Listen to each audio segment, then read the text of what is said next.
La solitude, quel est ce sentiment que tu ressens et d'où il vient? Vous savez, il y a plusieurs sortes de solitude.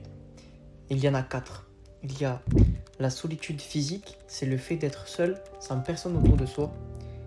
Il y a aussi le sentiment de solitude, c'est l'impression intérieure d'être incompris, mal aimé et même au milieu d'un groupe. Il y a la solitude choisie, c'est un moment de calme voulu pour penser ou se détendre.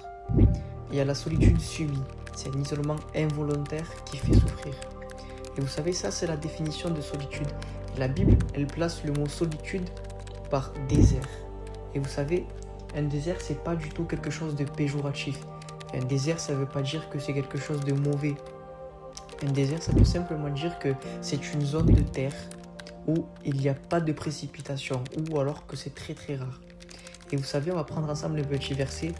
On va prendre Osée 2, verset 1.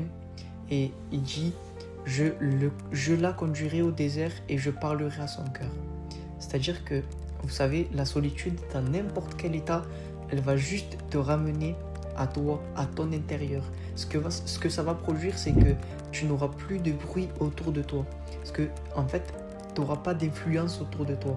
Dans ta tête, il va y avoir un vide. C'est-à-dire que ce soit bon ou que ce soit mauvais, tu n'auras pas de pensée. C'est-à-dire que tu n'auras pas de bruit dans ta tête. Tu vas avoir vraiment juste un seul calme et un seul vide jusqu'à avoir une pleine conscience de Dieu et avoir une oreille à Dieu. Et vous savez, c'est ça qui est très important. C'est-à-dire que des fois, on cherche toujours à avoir quelque chose, on cherche toujours dans nos pensées, on cherche toujours à avoir quelqu'un ou quelque chose à nos côtés. Et souvent, on veut le placer aussi avec Dieu. C'est-à-dire que souvent, on cherche quelque chose de Dieu par force, mais qui est peut-être pas de la volonté de Dieu. C'est de notre volonté à nous. Et vous savez, quand on est dans le désert, ce que ça va produire, c'est que souvent, on va aussi se sentir mal. On va s'angoisser, on va être mal parce qu'on va se sentir seul. Et on va aller jusqu'à une étape de soi-même où on va se dire, on arrête, on abandonne tout. Et c'est à partir de ce « on abandonne tout » que tout va revenir à Dieu en fait.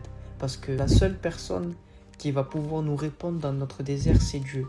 Et on aura toujours cette pleine conscience de pouvoir entendre parce qu'il n'y aura pas de bruit autour. Je ne sais pas si vous m'avez compris. Mais vous savez, dans la solitude, Dieu parle. Dans l'angoisse, Dieu parle. Dans le silence, Dieu parle. Et il a parlé à Élie dans le désert. Il a parlé à Moïse dans le désert. Il a parlé à Jean le Baptiste dans le désert. Dieu t'amène toujours dans le chemin de la solitude pour t'enlever du monde, pour t'enlever de la société. Peut-être que pour toi c'est une souffrance, mais ça va te reposer, te mettre un calme et Dieu va t'amener dans le désert pour pouvoir te parler. Vous savez, le mot désert, c'est le mot bouche en hébreu. Le désert veut simplement dire que Dieu veut être près. Il faut que tu sois près de sa bouche pour qu'il puisse te parler et que toi tu puisses entendre. Que Dieu te bénisse.